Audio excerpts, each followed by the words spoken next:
Hey, Frank, this is Jessie with CineDump.com. How's it going? How you doing, Jessie? I'm doing just fine. Calling from Houston, Texas. It is freezing cold right now, so this should be a good time. That's cool. I'm in New York, and it's freezing cold right now.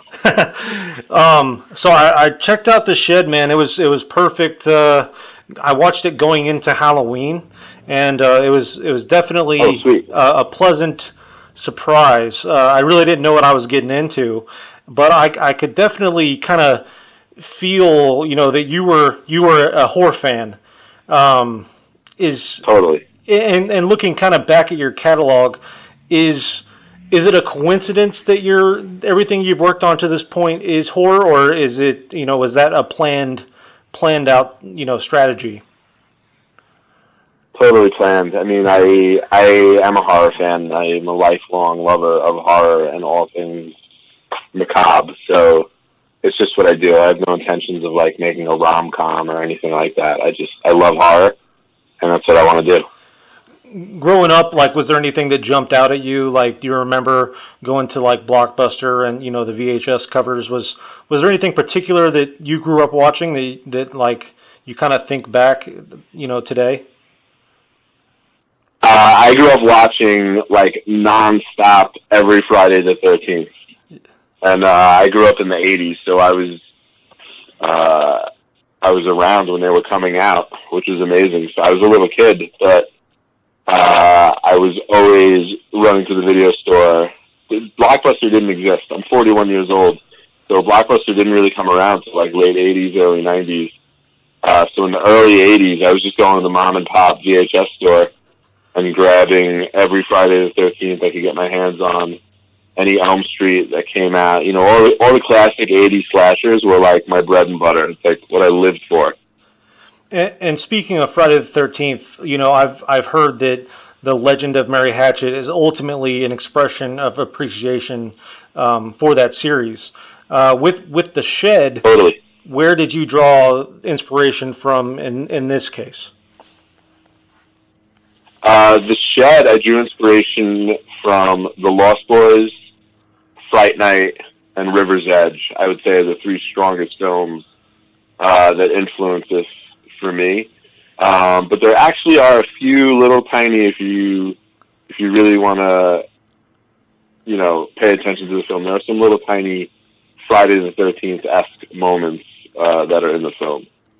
But largely, it's obviously not a slasher movie, so I couldn't really do much in way of attributing slashers, but I always like to try to get that vibe in there if I can, Yeah, it was definitely an interesting vibe, and it also kind of had a nice little tonal shift. So it's as soon as you kind of thought you knew what you were getting, you kind of shit on that, and it became something a little more interesting, which I really appreciated as a viewer.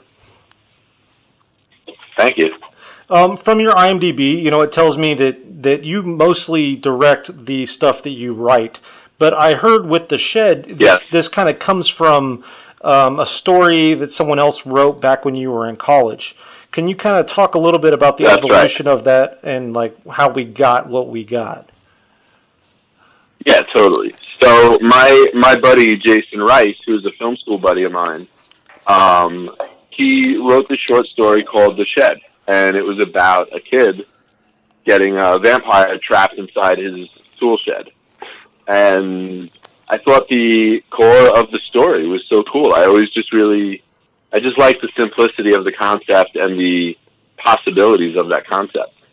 So several years later, I reached out to Jason and I was like, hey, I'd really love to, write a feature based on your story from back then. And he was like, oh, really? That old story? And I was like, yeah, totally. I think it's great, and I think I could do a lot with it.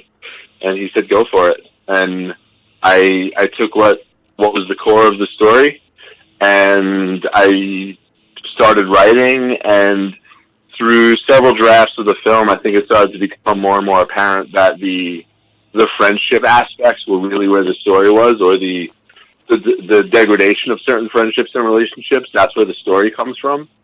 And at some point, once I tuned into the idea that the monster in the shed was more than just your typical, oh, there's a monster outside, what are we going to do? But that this could serve as a valuable metaphor for other things, really the manifestation of rage and anger and hate and the product of neglect and abuse. Once I locked into that, I was like, all right, this is where we're going with this, and I think it's going to be awesome. And hopefully people agree with me on that. That's awesome, because I wasn't sure if his initial story included the vampires. So that's what I was wondering. And you kind of touched on... Yeah, his initial story had the vampire, yeah. Awesome. You kind of touched on like the relationship aspect, and because of that, like I kind of wanted to applaud your writing. This is the first film I've seen of yours, and thank you. The characters felt very real, and I was wondering if they were based on people in your life, in particular Dahmer.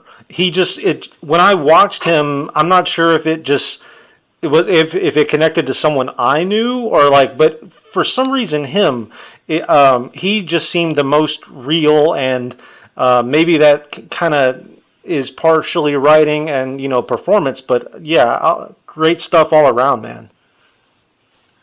Thank you. I think so. I get asked that a lot, actually, if the characters are based on real people, which I'll take as a compliment because they must feel real to people. What I've said is basically any character I write, one way or another, is a part of myself. So I express myself through my characters, whether it's a male character, a female character, a good character, bad character. I express aspects of myself through these characters. And I think in doing so, I'm just seeking to make people real. And people are complex. And people are, just a myriad of different aspects create a personality. So I try to just draw on different parts of myself and different parts of my life. And of course, basing things on people you meet or the types of people you meet, I think that's how you create a believable character. And then, of course, the actor brings life to the written word. So I think it's a combination of, writing a legitimate character and then having an actor that understands that and is able to bring something to it. And when I was writing The Shed, I was having trouble, honestly, writing a lot of the things that were going on between Stan and Dahmer. And, I've been out of high school for a long time, over 20 years. So I was like, how do kids think? How do kids think? And I dug up journals that I had written myself when I was in high school. And I just reread all my journals from 93, 94, 95. And it kind of brought my mind back to that sort of thinking. And I think that helped me with a lot of the dialogue and a lot of the actions these characters take. Yeah, I really liked the relationships between them, so that's a perfect answer. And that's really interesting about the journals. I just think that's an incredible thing to do, and I think that's really awesome, man. Thank you. While I do want everyone to go check out The Shed, for audiences that are new to you, where else should they go? What if you had to pick one thing out of your catalog, what else should they watch next? Besides The Shed? Besides The Shed, yeah. I like when people go back and watch my short films. I did a few short films that are all Halloween themed, and people seem to really enjoy them. Yeah. They can go to they can search my company Sideshow Pictures on Vimeo and find the Halloween short films, and I think people will enjoy those. Yeah, that was my next question. I had added them to my watch list on Letterboxd, so I was gonna check those out this week as well. And lastly, where do we go from here?